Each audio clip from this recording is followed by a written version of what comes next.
So ito mga ka-farmers, yung cuttings natin ng Madrid de Agua dahil merong nag-request or makita yung ating mga cuttings ng Madrid de Agua. So ito kasi ay pwede nating itanim at kapag meron na itong maraming dahon ay pwede nating ipakain sa ating mga alagang manok or sa baboy. So yan mga ka-farmers, ito yung cuttings natin. So pero isang subscribers natin na gustong bumili. So ito yung sample natin at kung matuloy siya sa pagbili nito ay ito yung ipapaship natin. Alright. So ito ang ibibigay kong presyo nito is 15 pesos per cuttings lang mga ka-farmers. Alright. So pwede na itong itanim direkta sa lupa tapos mag-aantay ka na lang na sisibol yung mga dahon dito sa gilid. Alright. So yun lang mga ka-farmers. So mga ka-farmers, ito na. Natali na natin yung Madrid de Agua. So ihahatid na natin, merong kukuha kasi nito.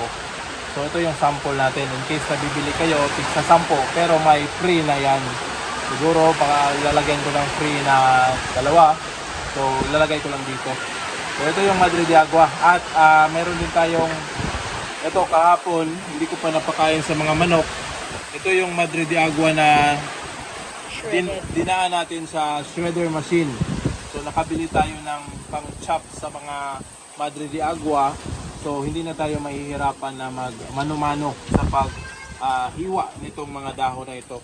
So ito, sa ganitong pamamaraan, mas mabilis tayong mapapagpakain ng manok. At yung time consuming, hindi konti lang yung oras na igugugol natin sa pag-chop nito dahil ang bilis lang talaga. So ito ipapakita ko sa inyo kung paano ko ginawa ito sa susunod na sa video na susunod nito.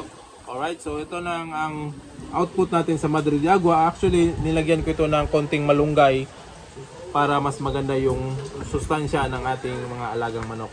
Alright, so ito mga ka-farmers, yung Madrid de Agua na produkto ng ating ginawang or na-invento or yung binili natin na shredder machine na ginamitan natin ng drill. So ito, ipapakita ko yung video kung paano ko ginawa ito. Alright? Sa mga gustong mag-avail mga ka-farmers, PM nyo lang ako dito sa FB page ko. Dito lang kayo mag-message at para mas mabilis yung transaksyon. Salamat! So mga ka-farmers, mga tagdahon og Madrid de Agua. Kaya atong testingan ni sa atong ginamang bagong imbento.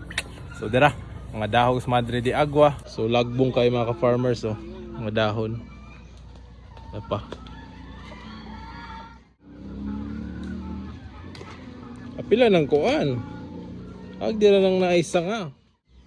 So dira mga ka-farmers, atong bagong imbento Is event Pinay balde. Siyempre gamitan natin nag-drill. So ano na siya, tuyok. Alright, so karon testingan nato ni dahon Madrid de Agua. Sige larga.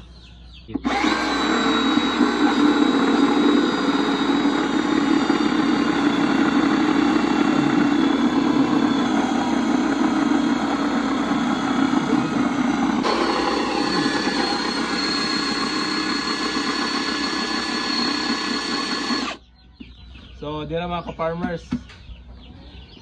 Yawa. So, di na kinahanglan mag-chop-chop. Mas dali. So, ipakaon na manok or baboy. Alright.